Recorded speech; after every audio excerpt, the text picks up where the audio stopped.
Bonjour, bienvenue sur cette vidéo dans laquelle je vous explique comment vous pouvez limiter la consommation d'IPP. Ces fameux inhibiteurs de la pompe à protons. Vous avez des remontées acides, des brûlures au niveau de l'œsophage, ce qu'on appelle des RGO, et donc votre médecin vous a donné un traitement à base d'imexium, d'oméprazole, un IPP. Et le principe de fonctionnement de ces IPP, c'est de venir bloquer l'enzyme donc, qui sécrète l'acidité au niveau de l'estomac. Mais ces médicaments doivent être pris en général sur du court terme, sauf en cas d'ulcère et d'œsophagite, quand on a une inflammation au niveau de l'œsophage. Mais une fois qu'il y a cicatrisation de l'œsophage, les IPP doivent être arrêtés, sinon ça va induire certaines carences au niveau de la B12, au niveau d'une certaine carence en fer, en calcium, en magnésium, et puis des dysfonctionnements autres, notamment vis-à-vis de ces fameux lysosomes, qui sont au sein de la cellule, nos éboueurs, qui vont éliminer les déchets au sein des cellules. Et donc, prendre des IPP sur du long terme va engendrer comme ça un certain nombre de dysfonctionnements qu'il convient d'éviter. Donc, si vous êtes sous IPP et que vous avez envie de diminuer, voire d'arrêter ces IPP, vous avez peut-être déjà essayé et constaté que dès que vous arrêtez les IPP, vous avez un rebond d'acidité, donc de ce fait-là, vous les reprenez automatiquement pour éviter de souffrir, ce qui est légitime. Par contre, vous pouvez essayer progressivement, en écoutant vos ressentis, les conseils suivants. C'est-à-dire, quand on est sous IPP, ça crée en général des carences en magnésium. Donc déjà, prendre du magnésium sous forme de bisglycinate ou glycérophosphate ou encore un citrate de magnésium qui sont des formes de magnésium biodisponibles pour l'organisme. Un repère, prenez 6 mg par kilo de poids et par jour de magnésium élément.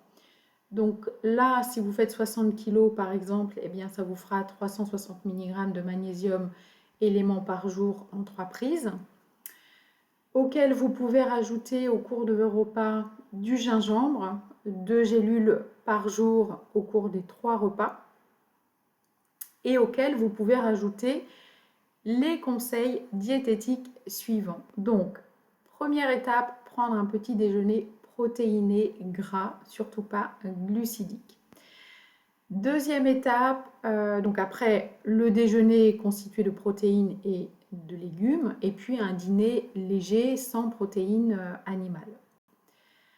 Deuxième point, consommer chaque jour et à chaque repas des légumes crus pour bien mastiquer et des légumes cuits, voilà, avec donc des repas avec une tendance assez végétale. Consommer les fruits en dehors des repas. Consommer chaque jour des oméga 3, ces petits poissons de mer froide. Je vous renvoie à ma vidéo où je vous donne les quantités à consommer par jour et par semaine d'oméga 3.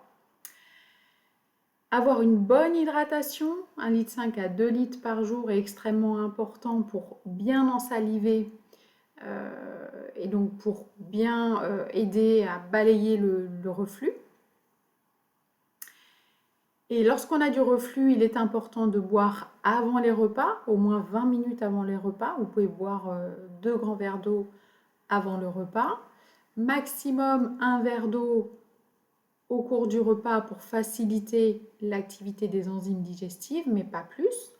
Et puis des eaux plates surtout, ou faiblement minéralisées. Si possible, une eau filtrée et osmosée, c'est encore mieux. Filtrée parce que comme ça, vous allez enlever un maximum de polluants qui restent dans l'eau, parce que l'eau du robinet, on enlève toutes les bactéries, mais on retrouve un certain nombre de polluants comme les médicaments, par exemple, qui restent, les œstrogènes des pilules, par exemple, entre autres. Donc, pour l'eau avant les repas, un verre d'eau pendant les repas et ensuite éviter de boire tout de suite après le repas. L'eau se consomme quand on a des reflux, principalement en dehors des repas.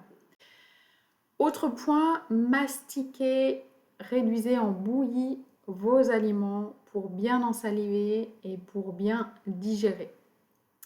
Également, utilisez des céréales biologiques. Évitez toutes les céréales raffinées, tous les plats préparés, cuisinez un maximum d'aliments bruts et non transformés. Consommez également un maximum de légumineuses, des lentilles, des pois chiches. Consommez également une poignée par jour d'oléagineux, comme les amandes, les noix, les noisettes, sans sel ni grillé. Des graines germées, des algues. Tous ces aliments-là vont vous permettre de diminuer votre reflux et donc petit à petit de pouvoir diminuer ces médicaments, ces inhibiteurs de la pompe à protons. Limitez également surtout les laitages, les produits laitiers. Vous pouvez garder peut-être des laitages à base de lait de brebis ou de chèvre, mais essayez de limiter les produits laitiers pendant un mois, même de les enlever carrément de votre alimentation, tout comme le gluten, et voyez si vous êtes amélioré par rapport au reflux. Limitez les sodas, limitez le café, le sel, surtout est vraiment contre-indiqué manger trop salé quand on a du reflux. Les graisses saturées que vous allez retrouver dans le beurre, dans les viandes rouges, dans les charcuteries. Le tabac également. Et favoriser plutôt donc une alimentation végétale qui va venir alcaliniser votre estomac. Privilégiez du poisson plutôt que de la viande. Et puis, basez-vous sur des céréales ancestrales comme le petit épeautre, vous aurez moins de gluten dedans. Et puis, des céréales sans gluten comme le millet, le sarrasin, l'amarante, le quinoa sont des céréales intéressantes à consommer. Voilà, il s'agit en fait de modifier vos habitudes alimentaires, adopter une alimentation anti-reflux pour pouvoir vous sevrer petit à petit de ces fameux IPP. Ensuite, on pourra rajouter, en fonction des symptômes, s'il y a des douleurs gastriques au niveau de l'estomac, de la réglisse, de l'EPS, de la réglisse, pardon, de la mélisse sous forme d'EPS, et puis de la guimauve, du lithotame, du jus d'orge. Tous ces éléments vont venir protéger la muqueuse gastrique, alcaliniser l'estomac, protéger l'estomac. Et puis, si on a des gaz, des ballonnements, la prise de probiotiques pourra peut-être être intéressante.